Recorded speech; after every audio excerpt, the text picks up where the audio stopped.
பகவானுடைய வடிவங்கள் பல இருந்தாலும் மூலஸ்வரூபங்கிறது ஜோதி வடிவம்.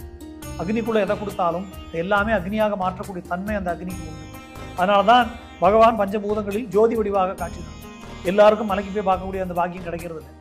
திருவாபரணம் நம்ம கண் முன்னாடி போக, திருவாபரணத்துக்கு துணையாக கிருஷ்ணபிறந்து வர, அதை அனுபவிக்கும் போது தான் நான் சொல்ல முடியும். இதை இப்படித்தான் இருக்கும் அப்படின்னு வார்த்தையால் விவரித்து உணர வைக்க முடியாது. நீயும் நானும் ஒன்றாக கலப்பதே மோட்சம் அப்படிங்கிறத உணர்த்தக்கூடிய தத்துவத்தை பகவான் இந்த ஜோதி வடிவத்தில் காட்டுறான். தீப ஜோதியில் இல்லங்களிலும் உள்ளங்களிலும் பவித்திரம் பரவட்டும். இதுல சபரிமலை யாத்திரையில ரொம்ப முக்கியமான ஒரு விஷயம் அப்படிங்கிறது மகர ஜோதி அப்படிங்கிறது. ஏன்னா பகவானுடைய வடிவங்கள் பல இருந்தாலும் மூலஸ்வரூபங்கிறது ஜோதி வடிவம்.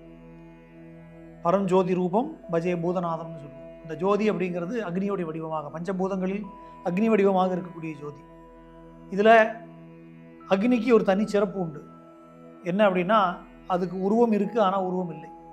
இறைவனுக்கு பல வடிவங்கள் உண்டு. உருவம், அருவம், அரு உருவம்னு சொல்லுவோம்.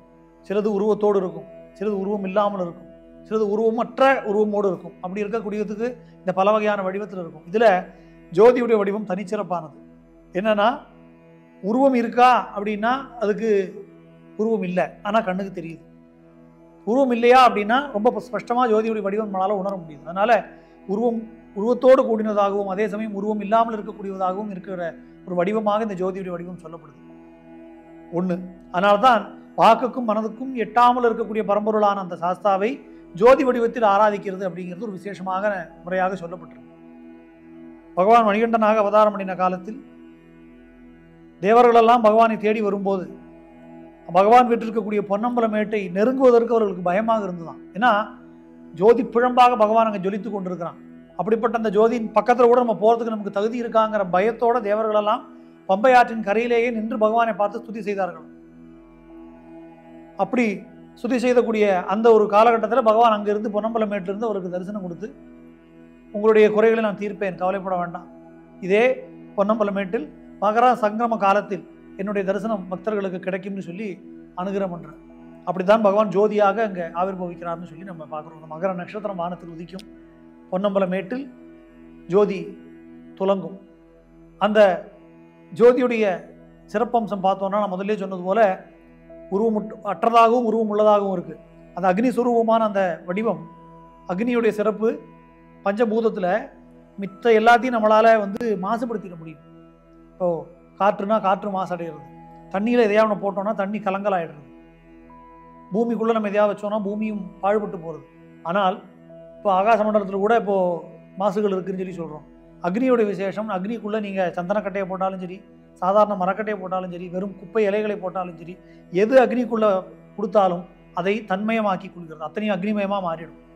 அக்னிக்குள்ளே எதை கொடுத்தாலும் எல்லாமே அக்னியாக மாற்றக்கூடிய தன்மை அந்த அக்னிக்கு உண்டு. அதனால தான் பகவான் பஞ்சபூதங்களில் ஜோதி வடிவாக காட்சி தரும்.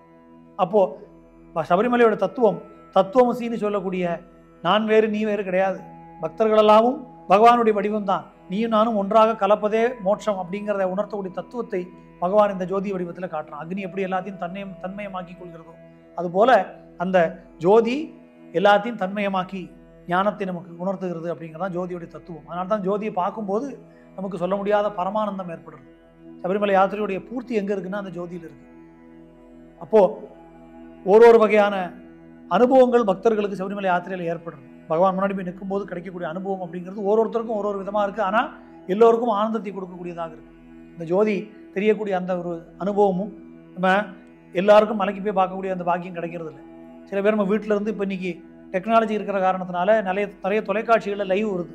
இப்போ வீட்டில் அமர்ந்து அந்த ஜோதியை பார்க்கும்போதே சொல்ல முடியாத ஒரு ஆனந்தம் ஏற்படும் போது, சபரிமலையில் சன்னிதானத்தில் இருந்ததை பார்க்கும்போது கிடைக்கக்கூடிய அனுபவங்கிறது அது முற்றிலும் நினச்சி பார்க்க முடியாத ஒரு விஷயமாகும். அத்தனை கோடி ஜனங்களுடைய சரணகோஷத்தோட திருவாபரணம் கண் முன்னாடி போக, திருவாபரணத்துக்கு துணையாக கிருஷ்ணபிறந்து வர, திருவாபரணம் சார்த்தி இங்கே தீபாராதனை ஆன உடனேயே பொன்னம்பல மேட்டில் மகர நட்சத்திரம் உதித்து பகவான் ஜோதி சுரூபனாக காட்சி தரக்கூடிய அந்த ஒரு தருணம் அப்படிங்கிறது அதை அனுபவிக்கும் போது தான் நான் சொல்ல முடியும். இதை இப்படித்தான் இருக்கும் அப்படின்னு வார்த்தையால் விவரித்து உணர வைக்க முடியாது. அப்போது அந்த அனுபவம் அப்படிங்கிறது நமக்குள்ளே இருக்கக்கூடிய அஜ்ஞானம், அறியாமை அப்படிங்கிற இருளை நீக்கி நமக்கு ஞானம் அப்படிங்கிற ஒளியை ஊட்டக்கூடியதாக இருக்கும். இப்போ இருட்டாக இருக்குது, ஒரு விளக்கை ஏற்றி வச்சுட்டோம்னா இருட்டை போன்னு விரட்ட வேண்டியதில்லை.